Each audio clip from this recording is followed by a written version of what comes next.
welcome to another segment of Everything Olds Facebook Live Entrepreneur Tips. My name is Ashley, and I'm joined today by the Everything Olds and Olds Institute Executive Director, Mitch Thompson. And today we are going to talk about some of the conditions and kind of traits that an entrepreneur needs to be aware of in order to achieve success. So I guess for starters, Mitch, good morning. Good morning. And so what kind of conditions would you say an entrepreneur needs to be aware of and to kind of have that mental awareness of? Sure. Well, I think the first thing that we need to recognize is that an entrepreneur needs to have a vision, right? Mm-hmm. We often go into things thinking that we're going to fill a space, but what does that look like? What do we want to be? They have to have a winning attitude too. I don't know if you've ever gone into a business or talked to an entrepreneur that seemed down in the dumps or down in their luck or not really positive. Mm-hmm. And I think entrepreneurs really have to have a positive outlook. You and I going into their shops have to want to be there as well. Right. And so that outlook makes a big difference. But there's a number of characteristics or traits. Many of the entrepreneur coaches out there talk about personal discipline, about somebody that understands what's going on around them and doesn't let their own personal vices get in the way. Things like time management and prioritization, right? It's easy to chase that thing that glitters, but that might not always be the best thing for your business.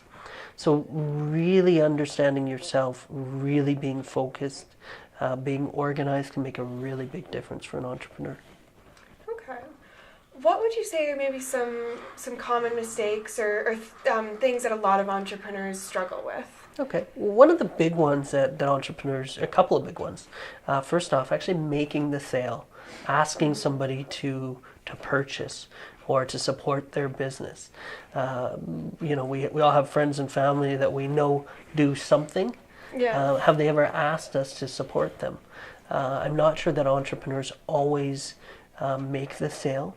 And then on the other side, when they make the sale, a number of people really struggle to collect. Mm-hmm. Now, if you're not going to make sure that you get paid, it's pretty hard to be an entrepreneur. So focusing on getting paid, charging for what you're worth, asking people to purchase, collecting on that dollar, those are all really big factors that contribute enormously to a business success. Okay. So a lot of entrepreneurs probably, are maybe coming from being sort of a cog in a larger machine at a company or something. How would they know, when they should do something and when they should maybe look for outside help or, a specialist to maybe take over some of the stuff for them? How do they know when to do that? Sure. So there's a couple things there that you're kind of hinting at there, actually. So the first one, recognizing when to seek guidance or assistance. I think entrepreneurs really need to understand that they can't expect to do it all themselves. They need to reach out. They need to build a network, a group of people that can support them to be successful. They need to understand that everybody does that, right? The really successful people have confidential advisors or people they respect and ask information of. But then taking it a little bit further, sometimes when people transition from being an employee to being an entrepreneur, they forget that they're not just a rung in the ladder, right? They're the decision maker at the top. And sometimes people struggle with making those big decisions. So when people determine whether they want to be entrepreneurs, they need to recognize what their vision. They need to understand, the value of their time and energy and charge for it and ask for those sales. They need to manage their time and organize things accordingly. But they also have to be willing to take a risk. They have to be willing to make a decision. And it's those types of things that will enable an entrepreneur to succeed. Okay. So, that being said, you can't always, kind of outsource everything, and there's definitely some stuff that you as an entrepreneur would need to know for yourself. So what kind of training or kind of what areas would you say would be most important to focus on getting training for yourself or learning for yourself? Sure. So one of the biggest areas of challenge for many organizations or business people is actually that bookkeeping side. They may not have all the information available to themselves because their bookkeeping isn't up to date to make those tough decisions or make those good decisions. So having some good information or some good training around bookkeeping and accounting is important. Understanding their market is also important. So market research isn't a specific class that you take in many spaces, but gaining an understanding of the market of circumstances that you're working in can make a really big difference. And so businesses should really devote some time to understanding who they are, but also where they're working out of and what that market looks like. Okay, so kind of, I guess, going on in that, how would you do that market research, and how would you find that niche that you feel that, you know, your competition doesn't necessarily? Sure. Well, the biggest thing there is reaching out to your customer base. It's having that conversation with them. It's saying, hey, you know, we're considering about providing a service. You know, what is it that you expect? What is it that you want? You know, how could we be of more value to you? And customers that take, you know, business owners that take the opportunity to talk to their customers and really understand their needs will be more successful, and that can make a huge difference. Another area where business people sometimes, you know, they're a little bit pensive, or they might, you know, they might wait a little bit before doing this, is working with maybe not their competitor, but other businesses that they can create synergies from, right? Right. Being an entrepreneur can be a very daunting, individual, lonely place, right? If you go into business for yourself and you expect, you know, that you're going to work 20 hours a week, you're mistaken. Most entrepreneurs work 50 or 60 or more hours a week. But sometimes they forget to take advantage of the trade organizations, the knowledge they can get from somebody who's in a similar field or a completely different field that has a same challenge, and sometimes they forget to look for those opportunities to work together to make their efforts go further. Okay.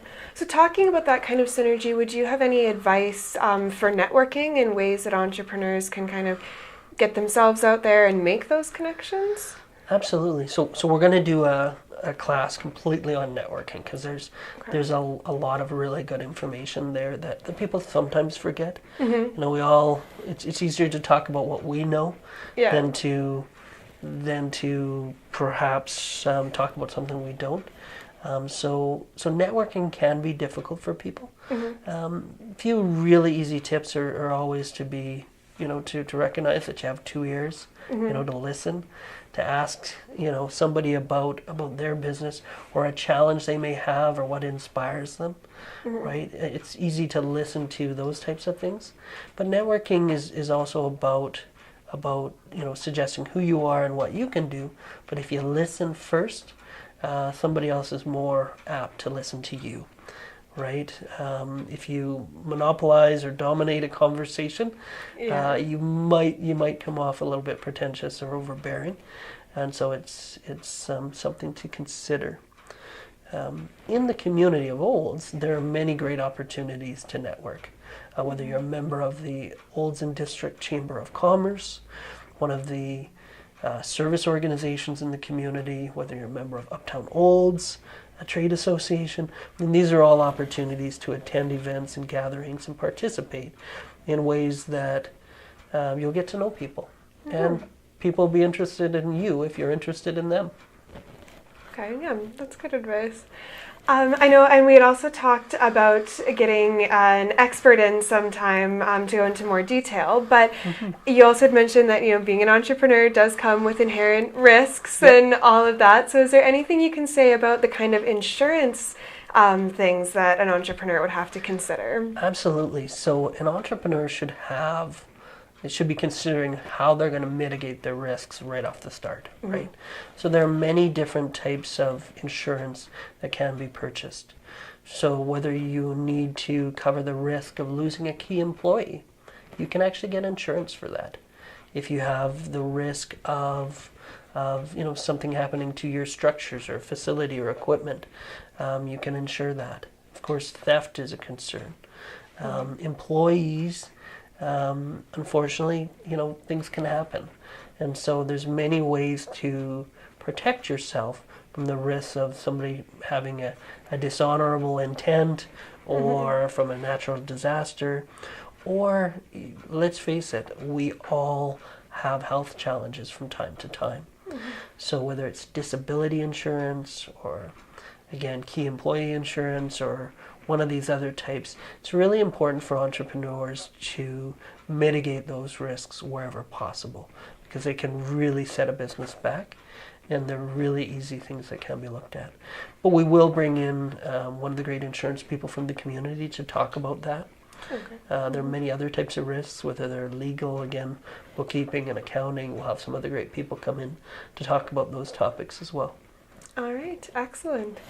Well, thank you, Mitch, and thank you for everyone watching. As we mentioned, over the next couple weeks, we'll start to bring in some new people to get a bit more of a kind of professional information in their own field.